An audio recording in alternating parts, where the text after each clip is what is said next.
Alors, bonjour tout le monde. Bienvenue à ce petit cours de tarot express. Ça fait quelques années que je fais ça avec le Salon Entre Deux Mondes et puis j'aime beaucoup le faire. Puis habituellement, les gens dans l'assistance, ils aiment bien aussi ce que ça donne. Au fond, le défi, c'est d'essayer de donner un cours de tarot en 40 minutes. Faire un petit peu comme si vous étiez dans ma salle de classe et que vous appreniez à faire le tarot. Et il y a peut-être un deuxième but aussi en arrière de ça. Pour moi, qui est important, c'est de démystifier comment fonctionne le tarot. Parce qu'on a souvent des idées à propos du tarot qui sont extrêmement ésotériques, des fois très compliquées ou étranges, que peut-être que ça prend un don super spécial, puis il faut être connecté à quelque chose, je sais trop, puis qu'il y aurait quelques élus qui sont capables de faire ça, mais pas tout le monde. Alors qu'en fait, le tarot, c'est un langage. Le tarot, ça s'apprend comme on pourrait apprendre l'anglais, comme on pourrait apprendre l'italien. Peut-être qu'il y a des personnes qui sont douées pour les langues.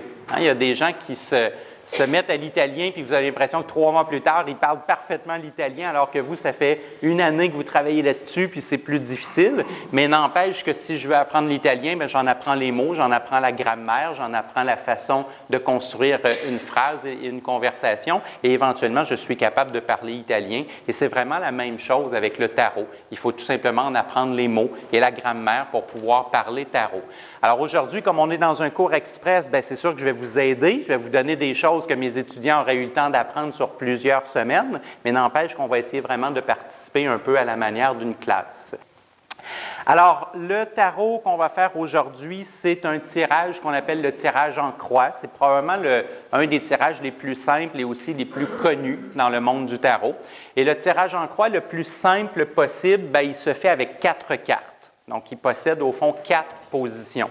Je vais vous expliquer un peu ce que symbolisent ces positions-là, puis après, on fera vraiment le tirage de tarot en tant que tel pour l'interpréter. Alors, on va piger 4 cartes et le tirage en croix va nous permettre de répondre à une question.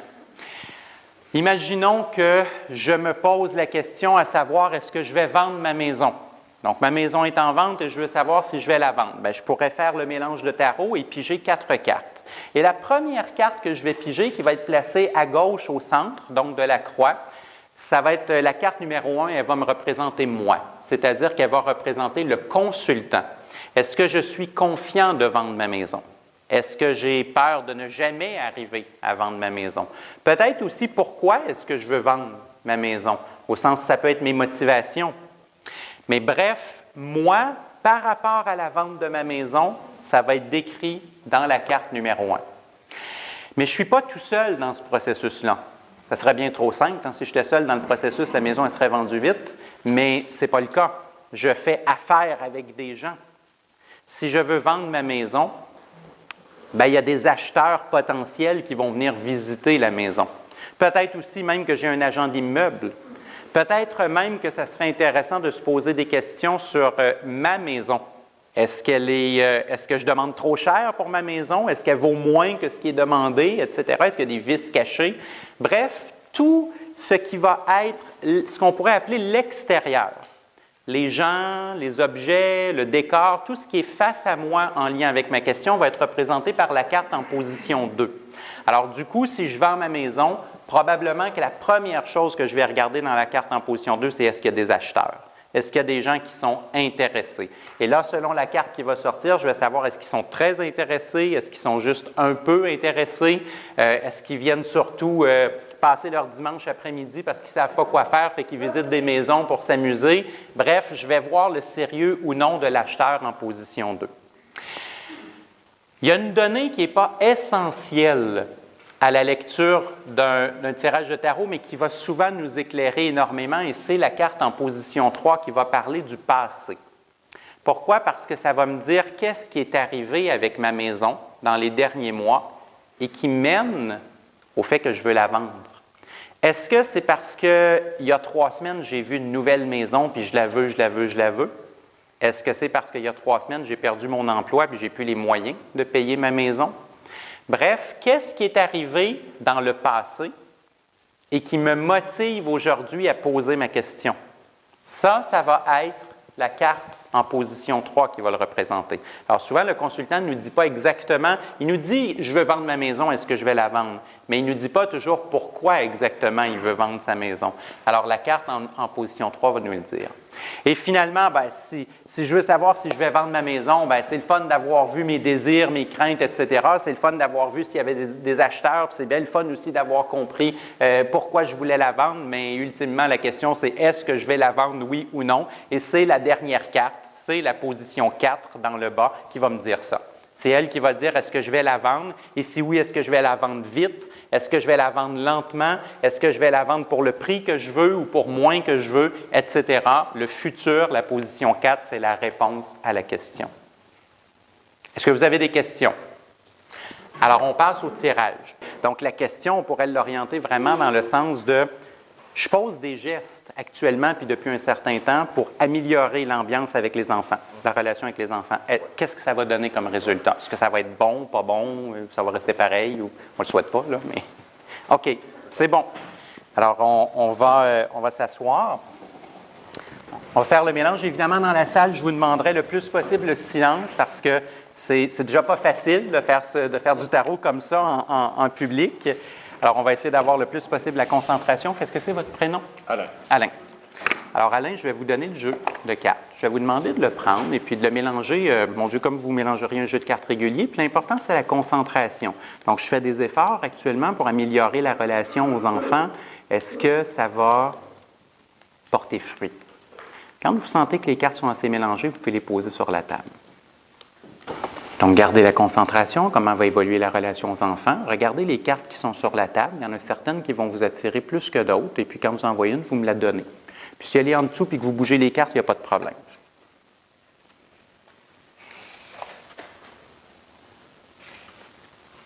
Parfait. Merci. Merci beaucoup. Alors, vous pouvez reprendre place. Alors, comme vous voyez, ce n'est pas nécessairement compliqué. Et pour ceux qui voudraient s'essayer à la maison, bien, tantôt, je vous parlais de la fameuse chaîne YouTube. C'est justement une des vidéos qu'il y a sur ma chaîne, c'est-à-dire comment mélanger les cartes avec une personne. Je me suis filmé. Toutes les étapes sont bien expliquées avec une personne qui participe et tout. Ça vous dit qu'est-ce qu'il faut dire, dans quel ordre, c'est quoi les gestes à poser, etc. Alors, si vous avez envie de reproduire exactement ce que j'ai fait avec Alain, vous allez sur la chaîne YouTube et vous allez avoir les instructions. Alors, moi, ce que je fais, c'est que je pose les cartes sur la table pour pouvoir les tourner, les regarder, mais j'ai avec moi des photocopies géantes des cartes de tarot. Alors, ce que je vais tourner sur la table, je vais vous les montrer, puis je vais essayer de vous coacher un peu pour faire l'interprétation ensemble. Alors, tout à l'heure, on a dit que la position 1, la carte en position 1, ça va être Alain. Comment est-ce qu'il se sent actuellement? Alain nous a dit, j'ai eu des relations difficiles avec les enfants, des fois pour différentes raisons, mais là, il y a comme des efforts qui sont faits pour que ça se repositionne, que ça se rétablisse. Comment Alain se sent actuellement dans cette situation-là? Est-ce qu'il est confiant que ça se règle ou est-ce qu'il est très, très pessimiste à propos de ça? On va tourner une carte et il y a une chose que je ne vous ai pas parlé.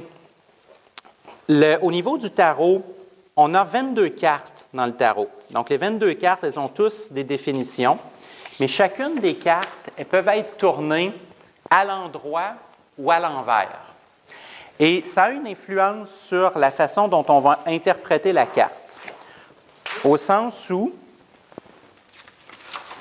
lorsqu'une carte est pigée à l'endroit, on va avoir l'idée que la carte, elle se passe bien, que l'énergie s'écoule bien. Et que si la carte elle est inversée, il y a plus de friction dans l'énergie. Faites attention, elle ne veut pas dire l'inverse. C'est-à-dire que si je vous montre, par exemple, la première carte du tarot, qui n'est pas celle là, qu'Alain a pigée, mais juste pour qu'on se comprenne bien, la première carte du tarot, c'est le battleur. C'est la carte numéro 1. Alors évidemment, si vous lisez sur le tarot, on va vous dire que le battleur, ça représente le départ. Le fait de démarrer, c'est la première carte du tarot, c'est la carte numéro 1, donc c'est le démarrage de quelque chose. Ça veut dire que si le battleur est à l'endroit, le démarrage se passe bien. Et si la carte est à l'envers, le démarrage se passe mal. Il y a des difficultés, il y a des freins dans le démarrage. Mais à l'endroit comme à l'envers, elle veut dire démarrer. C'est juste qu'à l'endroit, ça va vraiment bien. Puis à l'envers, c'est comme quand vous partez en voyage, puis que là, vous échappez vos clés, puis que vous avez oublié votre valise, puis que vous êtes obligé de revenir, puis que le GPS ne marche pas, puis il y a de la circulation en direction de l'aéroport. Puis bon, on démarre. Puis on a oublié notre passeport, bon, etc. Bref, on démarre quand même, on s'en va en voyage quand même, mais c'est un peu plus problématique. Alors, je reviens à Alain parce que je voulais faire cette clarification-là parce qu'Alain a pigé une carte à l'endroit en position 1. Alors, c'est sûr que le simple fait que ce soit une carte à l'endroit, est-ce que vous pensez qu'Alain est plutôt confiant ou pessimiste? Confiant. Confiant. Juste avec ce que je viens de vous dire, même si je ne vous ai pas encore parlé de la carte en tant que telle, juste le fait qu'il a pigé une carte à l'endroit, ça veut dire qu'il y a une certaine confiance puisque la carte, l'énergie va bien dans ça. Maintenant, Alain a pigé la carte du jugement. Et les grands mots-clés que vous allez retrouver dans le livre de tarot, ça va être libération, socialisation et régénération. On va les regarder ensemble pour voir qu'est-ce qu'on est capable d'en tirer. Premièrement, si un des mots-clés du jugement, c'est régénération, quel est l'espoir d'Alain à propos de sa relation à ses enfants? S'il espère la régénération, qu'est-ce que ça veut dire au fond? C'est bon, mais qu'est-ce qu'il espère? Un changement. Parce que la carte veut dire régénérer, la carte veut dire renouveler, la carte veut dire mettre à jour, améliorer, etc. Alors, c'est sûr que si le mot-clé, c'est régénération, la première idée qui nous vient à l'esprit, c'est que Alain veut changer sa relation avec ses enfants. Il veut qu'elle s'améliore, il veut la mettre à jour dans le bon sens du terme, il veut la mettre à jour pour qu'elle fonctionne mieux. Si le jugement représente une socialisation agréable, qu'espère Alain avec ses enfants s'il espère une socialisation agréable? Qu'est-ce que ça veut dire en d'autres mots? Avez-vous une idée? Si je socialise ce soir agréablement avec des amis, il se passe quoi dans ma vie ce soir? Il y a une bonne communication, on a du plaisir, bon, c'est agréable. Mais c'est ça qu'Alain veut. Alain veut, avec ses enfants, avoir une bonne communication, avoir du plaisir, être capable de jaser, être capable de s'amuser parce qu'il veut une socialisation agréable avec ses enfants. Et finalement, le point peut-être le plus important, ou en tout cas le plus révélateur, c'est que un des grands mots-clés, je vous ai dit, c'est libération. Alors, qu'espère Alain par rapport à tout ce qui est arrivé dans le passé si le mot-clé du jugement, c'est libération? Aller vers l'avenir. Il veut que les problèmes soient laissés derrière et que l'avenir nous parle de quelque chose de plus positif parce que le jugement symbolise toujours quelqu'un qui veut se libérer d'une situation dans laquelle il était enchaîné et qu'il veut être déchaîné. Je ne sais pas si c'est la bonne façon de le dire, mais il veut être déchaîné pour pouvoir aller de l'avant. Il veut se libérer des problèmes. OK, très intéressant. On commence à comprendre quand même des choses. Vous voyez comme avec une seule carte, on en dit déjà beaucoup, mais Alain, là, il est comme moi tantôt avec ma vente de maison. Là. Il n'est pas tout seul. Ça serait tellement facile de vendre notre maison tout seul, ça serait tellement facile de se réconcilier seul avec nous-mêmes. Mais Alain, il y a quelqu'un d'autre avec lui. Il y a des enfants. Alain peut faire tous les efforts du monde. Si les enfants ne sont pas coopératifs, ça ne changera pas grand-chose. Essayez de faire la paix avec quelqu'un qui veut faire la guerre. Il n'y a pas de dialogue. Ce que je veux donc savoir en position 2, c'est ça. Est-ce que les enfants sont prêts à faire la paix ou est-ce que les enfants sont plutôt à vouloir faire la guerre? Allons ouvrir la carte. Merci, Alain, d'avoir pigé un tirage simple en plus qui permet de bien exposer comment fonctionne le tarot. Je trouve ça fantastique. C'est la tempérance qui est pigée. Alors, les gens qui connaissaient déjà le tarot, vous savez pourquoi. Là, je dis que, mon Dieu, c'est un tirage facile et agréable, mais pour ceux qui ne connaissaient pas le tarot, je vais vous dire, c'est que si vous regardez dans mon livre les grands mots-clés, les grands mots-clés de la renaissance, de la tempérance, c'est renaissance, guérison et le fait d'avoir du plaisir, le fait de se sentir confortable, puis que les choses se passent bien, c'est-à-dire que la tempérance, c'est l'inverse du stress. Je veux dire, dans la vie, quand il y a une situation qui nous stresse, on se prend les cheveux sur la tête, là, puis on est toujours en train de réfléchir. Puis la tempérance, c'est l'inverse, c'est être en vacances. Alors, c'est sûr que si on parle des enfants et qu'on les voit avec la tempérance, c'est que le grand mot-clé de la tempérance, c'est renaissance et guérison. Est-ce que vous avez l'impression que les enfants sont pour la paix ou pour la guerre? Ils sont pour la paix. Qu'est-ce qu'ils veulent s'ils veulent la renaissance? L'harmonie. Ils veulent l'harmonie et ils veulent... que ça change, parce qu'effectivement, dans l'idée de renaissance, bien, je veux renaître. Alors, entre guillemets, je n'étais pas né correctement jusqu'à date, puis là, je veux naître correctement. Alors, je veux que la situation change. Je veux que la situation devienne différente qu'elle était. Et, bon, vous n'aurez pas trop de difficultés à guérison. Qu'est-ce qu'ils veulent si le grand mot-clé de la tempérance, c'est guérison? Ils veulent guérir la relation. Hein, c'est la seule. Le langage du tarot, je comparais tout à l'heure au fait d'apprendre une langue. Bien, apprendre à parler tarot, c'est apprendre à comprendre ce que veut dire la carte, puis après, à l'adapter à la situation d'Alain. C'est sûr que si Alain nous avait dit « je suis malade, j'ai un gros rhume, et je veux savoir si je vais guérir », bien là, j'aurais vraiment interprété guérison littéralement. Là, j'aurais dit « oui, vous allez guérir physiquement », mais là, on est dans une question qui porte sur une relation humaine. Bien, la guérison devient symboliquement, je veux que la relation avec notre Père, on veut que la relation guérisse, on veut que la relation tout d'un coup soit belle. Et on veut sortir du stress et des conflits et de tout ça, on veut être en paix, tout simplement. Ça part bien, mais attention, dans la vie, il y a déjà des traités de paix qui ont bien commencé, puis ça a quand même fini en guerre. Je ne veux pas vendre la peau de l'ours avant de l'avoir tué. On va aller voir le passé avant de régler l'avenir. On va aller voir qu'est-ce qui est arrivé récemment et qui a mené à la question. Et c'est encore une carte à l'endroit. Donc, Alain, à date, a pigé seulement les cartes à l'endroit. Mais c'est une maison Dieu. Le grand mot-clé de la maison Dieu, c'est coup de théâtre. Parce que la maison Dieu représente une espèce d'explosion positive. Okay? J'utilise le mot explosion, mais il faut comprendre que c'est positif. C'est très court aujourd'hui pour que je puisse rentrer dans l'histoire du tarot puis l'iconographie du tarot, mais je voudrais quand même dire quelque chose d'hyper rapide parce que c'est une carte qui est très, très mal comprise, la Maison Dieu, dans l'histoire du tarot, parce que malheureusement, il y a des gens qui font du tarot puis qui ne prennent pas la peine d'étudier qui l'a fait, le tarot, puis qu'est-ce qui apparaît sur ça. Je sais qu'à première vue, on a l'impression de voir une tour qui explose, puis des gens qui sont en train de tomber, puis qu'il y a du feu, puis ça a l'air horrible. Ce n'est pas le cas. Il faut se remettre dans la peau du fin Moyen-Âge et début de la Renaissance, au moment où le tarot a été dessiné. Et à cette époque-là, on avait une conception religieuse du monde où on comparait le corps humain à une tour. Et on disait que lorsque la mort arrivait, bien, si l'âme avait bien vécu, elle allait pouvoir laisser le corps sur terre, son enveloppe charnelle, et l'âme allait pouvoir remonter au jardin d'Éden. L'âme allait pouvoir remonter jusqu'au paradis.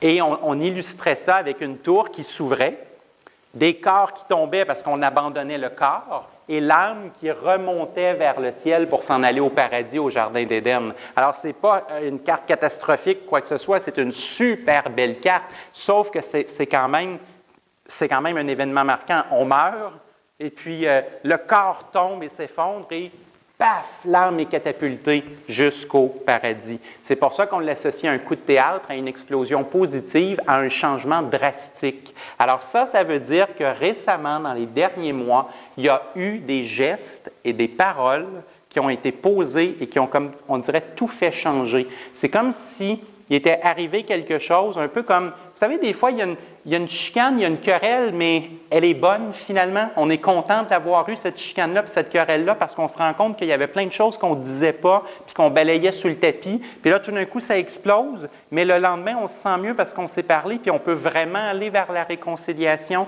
Bien, on dirait qu'il est arrivé quelque chose dans ce style-là avec la Maison Dieu dans le passé. C'est-à-dire qu'il y a quelque chose qui a brassé dans la vie d'Alain, probablement en relation avec les enfants, peut-être juste avec lui-même, ou peut-être c'est juste les enfants, mais en tous les cas, il y a quelque chose qui a brassé et qui a mené à ma volonté dans le jugement de régénérer la situation et à la tempérance de vouloir guérir. Alors, il y a eu un affront, il y a eu une confrontation, il y a eu quelque chose qui a brassé et ça a mené ultimement au présent à une volonté de paix des deux côtés. Maintenant, il nous reste à savoir, est-ce que la volonté de paix, est-ce qu'elle va tenir ou est-ce qu'elle va s'effondrer? Et ça, c'est la carte du futur qui va me le dire. Alors, je vais l'ouvrir et on la regarde ensemble. C'est une bonne nouvelle. Des fois, je fais ça. C'est juste ça. C'est une bonne nouvelle, puis je laisse le client partir. Ben, parce que comme ça, il revient et il prend une autre consultation. Non? Non, non. Non, c'est pas vrai. Juste au cas où quelqu'un ne me connaîtrait pas et connaîtrait mal mon sens de l'humour. La carte, c'est celle de l'amoureux, qui est la carte donc du futur. N'oubliez pas qu'on doit interpréter l'amoureux en fonction du reste du tirage. On a vu que ça a brassé récemment et que ça a mené à une volonté de paix des deux côtés. Et là, ce qu'on se pose comme question, c'est est-ce que la volonté de paix va vraiment se concrétiser? Est-ce qu'on va être capable de faire la paix et est-ce que ça va tenir? Alors, Alain a pigé la carte de l'amoureux. Soit dit en passant, il a pigé 4 cartes à l'endroit. Là. Ça, c'est du hasard, entre guillemets. Là. Moi, je pense que c'est du tarot. Mais vous voyez qu'il aurait pu avoir des cartes à l'envers, mais il a pigé 4 cartes à l'endroit. Alors, dans l'amoureux, les grands mots-clés, ça serait la conversation, l'amour. Je veux dire, c'est l'amoureux. C'est des gens qui s'aiment. Donc, le côté de l'amour, le côté de la conversation, de la communication, le fait d'être en équipe aussi, parce que c'est une carte où il y a 3 personnes qui se parlent en bas. Juste par curiosité, combien vous avez d'enfants? Vous en avez 3. Alors, peut-être que laissez les 3 enfants qui sont en train de se parler ici, puis vous êtes peut-être l'Angelo, là, qui est en haut, le petit Cupidon. Non, c'est beau, un Cupidon? Oui. Alors, qu'est-ce que vous en pensez? Ça vous évoque quoi, les mots que je dis? Conversation, travail d'équipe, amour? Il va y avoir des échanges, de la communication. Très bon. Il va y avoir des échanges, il va y avoir de la communication. Donc, ça veut dire que si on était tous les deux en position 1 et 2 volontaires pour un traité de paix, on va bel et bien se parler pour le signer, ce fameux traité de paix. Là, on va s'asseoir pour vrai à la table, on va faire vraiment les discussions, les conversations et les choses. Le fait que ça soit en équipe, ça vous dit quoi? Ça va réussir parce que tout le monde met du sien. Ça va réussir. Oui, très, très bien. Ça va réussir parce que tout le monde met du sien. Ce que je trouve intéressant dans ce que vous dites, c'est que vous aviez pensé la même chose que moi. C'est ça qui est intéressant, mais non. Ce que je trouve intéressant dans ce que vous dites, c'est que ça me permet de confirmer à Alain que tout le monde veut embarquer. Que tout le monde, veut y aller. Les 3 enfants vont vouloir embarquer éventuellement dans le processus de réconciliation. Et puis, évidemment, le dernier mot-clé, c'est l'amour. C'est les sentiments qui sont positifs dans l'amoureux. Bien, ici, on va juste ajuster légèrement notre langage, comme on l'a fait avec la guérison tout à l'heure. On va traduire amour par une forme d'amour-amitié, c'est-à-dire amour familial. Ce n'est pas un couple, on parle d'une famille, mais n'empêche que c'est l'amour entre les gens de la même famille et qui s'aiment. Et ça nous dit qu'on va s'aimer et qu'on va bien s'entendre. Tout ça pour dire, il me reste 2 minutes, on arrive pile, tout ça pour dire que si je ramenais ma fameuse maison Dieu dans le passé, c'est vrai que la maison Dieu peut montrer que ça a brassé à un certain moment. C'est vrai que la Maison Dieu peut montrer qu'à un certain moment, il y a eu une espèce de coup de canon et d'explosion, mais elle a été salutaire parce que dans ma fameuse Maison Dieu, où on laisse tomber le corps, où l'âme abandonne le corps pour être capable de retourner au paradis, mais dans la vraie vie, là, sur Terre, ce que ça veut dire, c'est qu'Alain, il a laissé tomber une partie de son ego. C'est ça que ça veut dire, spirituellement parlant, la Maison Dieu. Ça veut dire qu'il y avait des guerres d'ego dans ça. Puis qu'à un certain moment, Alain, il a décidé qu'il allait évoluer. Il a décidé qu'il allait régler la situation, même s'il y avait un certain prix à payer. Il a abandonné le corps. Il a laissé tomber le corps pour permettre à l'âme d'avancer. Puis parce qu'Alain a fait ça, puis que les enfants ont embarqué, bien là, on est tombé dans une situation où est-ce qu'on veut vraiment guérir du côté d'Alain avec le jugement, puis on veut vraiment guérir du côté des enfants avec la tempérance. Bien, quand on a été prêt à évoluer, à laisser tomber une partie des blocages qui nous maintenaient, bien, tout ce qui nous reste, c'est une très belle carte de l'amoureux qui est ici. Il nous reste tout simplement une très belle carte qui représente l'amour, les conversations, le travail en équipe et l'harmonie dans les relations. Vous voyez que le tarot, c'est aussi simple que ça.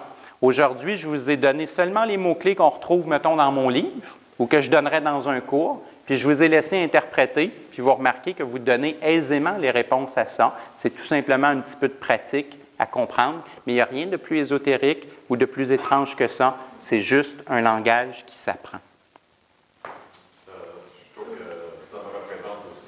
Oui. Bon, c'est ça, le futur, vous ne pouvez pas nous le dire, mais le présent, vous le voyez. D'évoluer le temps bon, OK, il est arrivé ça, mais bon, qu'est-ce que je fais à partir de maintenant? Puis, exact. C'est un tirage qui est très encourageant. et qui effectivement encourage à poursuivre ce processus-là de paix, presque de négociation, en tout cas de conversation et d'évolution personnelle pour vous et les enfants au travers de ça, parce qu'on est aux portes là, de régler la problématique. Bravo, hein, parce que c'est pas facile, là. Ce que vous avez traversé, puis ce que vous traversez, c'est pas facile, mais vous comprenez, vous auriez pu être juste à terre puis rester à terre. C'est pas ça que vous avez fait avec la Maison Dieu. Vous êtes relevé debout, puis vous avez entamé un processus de guérison, puis aujourd'hui, le tarot vous dit bien bravo, puis je vous dis bravo, parce que le processus de guérison, il est là. Il est en train de donner les résultats. Il est à quelques mois de faire effet complètement. Bien, je vous remercie. On était 40, enfin, on a même débordé un petit peu. Merci beaucoup. N'hésitez pas à venir nous voir en bas, au kiosque 39, ça me fera plaisir de vous voir. Je ne vous l'avais pas dit, mais j'ai des étudiants qui font de la consultation aujourd'hui. Mes finissants font de la consultation si vous voulez venir les voir.